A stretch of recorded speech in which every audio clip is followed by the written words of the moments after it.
Do you ever feel like you're in overdrive, like your to-do list never ends, and even though you might find time to quote-unquote relax, there's always something on your mind nagging at you to be productive?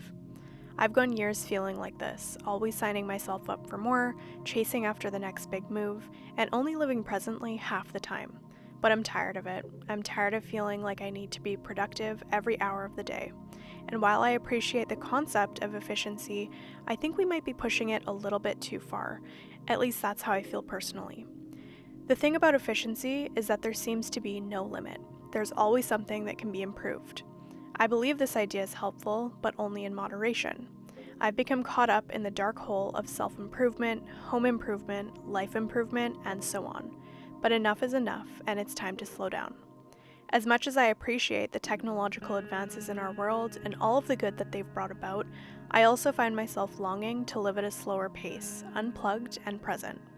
For my regular viewers, you'll have noticed that my creative work has made multiple pivots over the last 3 years, and I think one of the biggest reasons why that is because I've been trying to find a balance between maintaining an online identity and one in real life. What I naively didn't realize would happen as I made these changes was that I would begin to favor real life so much more than having an online presence, even after all of the years of work that I've poured into these platforms, to the point that it began to feel more like a chore than a creative outlet. If you're a creative, perhaps you've gone through something similar, if not the same. When I removed the clutter from my life, figuratively and literally, there wasn't much left except for the things that truly mattered. My relationships, my health, my beliefs, my values, and my true desires. I do believe that technology, overconsumption, and productivity distract us from what really matters and prevent us from living the genuinely fulfilling lives that we desire and deserve.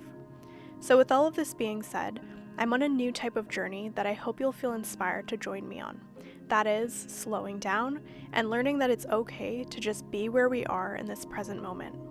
Practically, it's going to take discipline to step out of old habits and patterns of behavior, but it's definitely possible. And these are just a few ways that I'm learning to do that. Number 1, putting my phone away, not just at home, but when I'm out and about. There's something special about soaking in the moment, as boring as it may seem at first, and not having to be plugged in every minute of the day. Unless I'm expecting a call, my phone likely isn't in my hand or around me at home. I find it freeing to not be tied to a device. Number 2, being at home in silence instead of always with a podcast or music on. Don't get me wrong, I do love music, and sometimes podcasts are helpful, but silence is always very therapeutic for me. It allows me to feel my emotions as they come and remain focused on any task. I get that some people say they work better with something on in the background, but why is that? It's as if we've trained our minds into being distracted 24/7. I blame the fast-paced digital world that's shortened our attention spans to a mere 8.25 seconds. Number 3, avoiding overloading my to-do list, no matter how many hours I have in the day.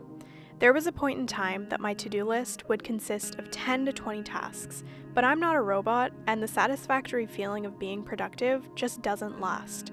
The desire and expectation to get so much done in one day just creeps into the next, and I've learned that it's a vicious cycle.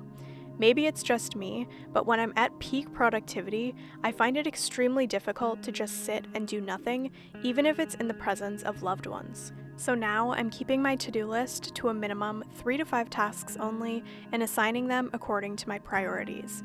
For example, taking care of my mental health, making our house a home, connecting with my husband, and so on. Number 4, using a real alarm clock instead of my phone. My mood in the morning can easily be swayed if I immediately go on my phone.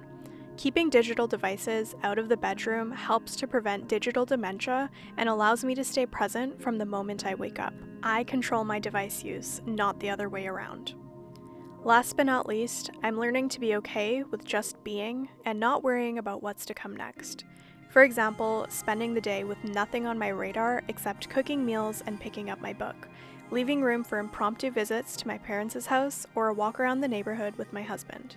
Despite what social media tells us, and that includes some of the things I've shared in the past, it's okay to not have a to-do list some days, to just go with the flow and see where the day goes.